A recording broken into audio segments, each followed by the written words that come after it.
An Oregon man protests paying taxes because of abortion. Michael Bowman of Columbia City says he has a duty to his conscience. He has refused to file a tax return or pay taxes without some accommodation afforded to him for his Christian beliefs about abortion. And Michael Bowman joins us now via Skype. Welcome, Michael. Hi, thank you, Charlene. Okay, first of all, tell us why you've decided not to pay income taxes. Well, first, I'm not protesting taxes. I think a lot of people frame it that way, and this is not about a protest against taxes. I believe in our government.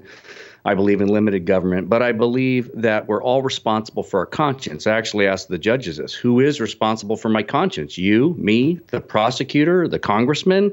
Ultimately, I believe that each of us is going to check out of life and stand before God, and we are responsible for our conscience. Now, having said that, to answer your question, there's approximately 300 million people in this nation, and 150 million of them are pro-lifers, and 150 million of them are basically pro-choice.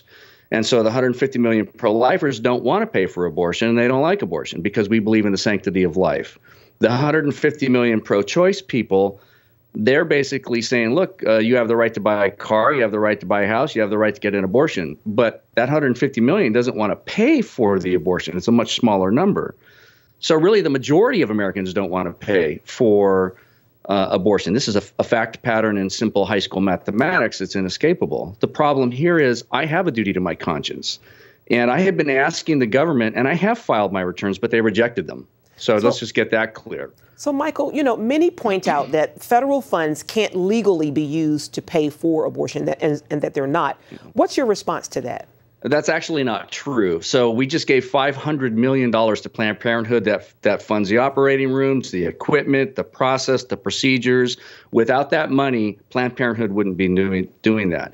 And so what I'm saying is that, and they're selling the body parts. It's just it's a horrible thing. And a woman has the right to choose, but evidently I don't have the right to choose to keep my conscience clean. So I think really the solution at the end of the day for everyone to be able to have a clean conscience is to make Planned Parenthood a donation-based service, just like any church or charity or Shriners. They could even put it on a checkbox on the tax form, and you just like check it, Planned Parenthood, write in the amount you want to donate, and then the rest of us, 150 million pro-lifers, don't have to wake up and look in the mirror and be disgusted with ourselves because we know that we are paying for something that's absolutely hideous. Okay. And I understand a judge recently dismissed a tax evasion case against you. Do you see that as a victory? Well, good question. I see it as a partial victory, and I'll tell you why. Because he dismissed the felony charge of evasion. I've never concealed or hidden anything from the government. I've been asking for a remedy, and under Title 42, Chapter 21B, the Religious Freedom Restoration Act, they are obliged to give me a remedy, and they have just turned a deaf ear, right? So Hobby Lobby won with the RFRA, and I'm asking for the same accommodation. And I think the judge's decision was sound, but he clearly said, and I'm going to paraphrase here, and you can get the transcripts, but when we raised the RFRA, his initial knee-jerk reaction was, well, if we accommodate you, we got to accommodate everyone that has a religious opinion. And I felt like standing up and saying, well, that's your job. And maybe you guys are hammering the Christians in this nation, and maybe you shouldn't be. And maybe the government really can't do whatever it wants to do. Or are we just all free to do whatever you tell us to do? It just seems very odd that our government was installed to protect our rights and freedoms. And at the end of the day, in 2018, they're actually engaged in behaviors that cause people to flush their conscience and values down the toilet, especially Christian-based values. And I really have a problem with that. Awesome. Okay, well, I understand that a lot of people don't agree with your stance, and you've gotten some flack for it. How have you been treated? What are some things that people have been saying to you, and how have they been treating you? Well, I have a lot of people that actually support me and have high-fived me and said, you got great moxie for coming out and doing this. And then, it's like clearing the threshing floor. The people that have, completely just shunned me, people I've known for a long time, evidently I'm not entitled to my convictions and my opinions. They're entitled to theirs.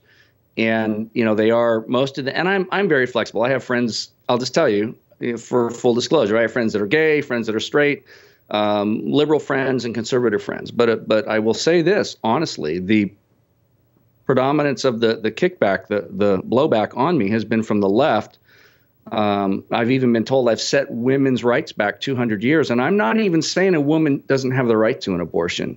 And I know it's going to upset a lot of Christians, but I believe we're all responsible for our conscience. I don't like abortion. I think it's hideous.